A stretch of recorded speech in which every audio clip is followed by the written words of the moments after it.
Kia ora, Lara here, and today I'm going to share a little Christmas project, which is one of the cards that I've got in my current Christmas or card buffet selection. So I've got 10 different cards in baskets with all the bits and pieces there ready to make them, and I've had a few people over and they've picked out the cards and made what they want, and like a buffet meal that you have, you go and choose the things that you want on your plate, and then you go and eat them, and then you can take your plate back and do some more. A little bit like with the buffet, people pay a set price for the time that they're there and make the cards, and then they've got them to take away at the end. So I'm just putting together a little card which I've called Merry Christmas Bear. You can see the instructions over to the left there. So each of the cards has a little kit like this, all the bits of paper, just got to do some bits and pieces with them. So the instructions are there, it tells you all the materials and things that you need, and on the back I've just got a post-it note with the different coloured tri-blend markers that I'm going to use for the colouring, and that just helps to pull it all together and get it all set up. So I've sort of done the card background there, and next up I've got a nice little a stitched die cut frame that I've pre-cut, and it's in the little packs as well. So the idea is that people can get the bits and pieces to make the card, and most cards take sort of 15 to 20 minutes depending on your experience with card making. So this one probably took me to put this together about 9 or 10 minutes, just because I've sort of practiced with some of the bits and pieces that I'm doing. So I've just, you can see that I've done the stamping there, and I've just cleaned it down with a little wet wipe.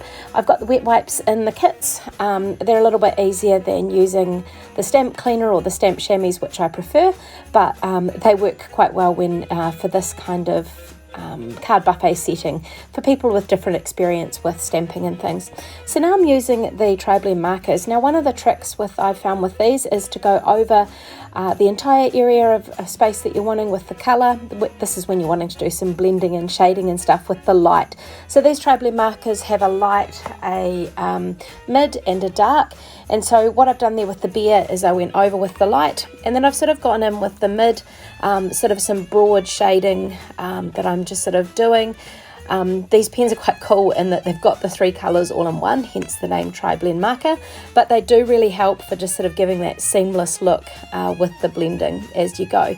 And then the final step, or no, not the final step actually, then go over dark, just light touches, not too much of it, before going over the whole area that you've done that colour with the light again, and that seems to blend the shading and stuff in so that it so that you've sort of got this subtle shading look.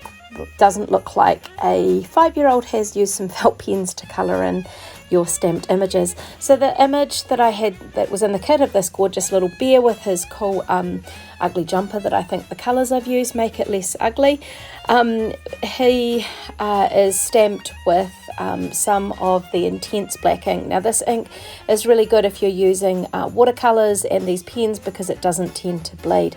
So I have stamped that, and then I've got another few colours ready to do the jumper, and I'm not doing the blending or shading in the jumper because it's sort of got all those gorgeous sort of stitch lines and stuff like that and doesn't need anything more. So yeah, so really like how these look. They don't look like a child coloured them in, but they do have that personal touch where you have chosen the colours, or in the case of the card buffet, I've chosen them for you, and they're all in here in the little baskets, ready to go. So people go up to the table, they look at the cards that they want to make. So I have an example card all ready to go.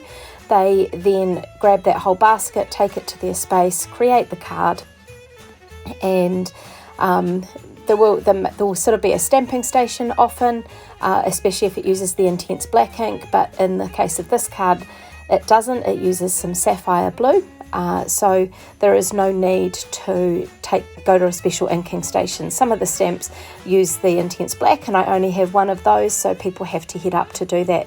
So next up, after adding those 3D dots behind the bear and sticking down that bracket, I'm just going to add a couple of acrylic dots, and there is a card finished from my card buffet.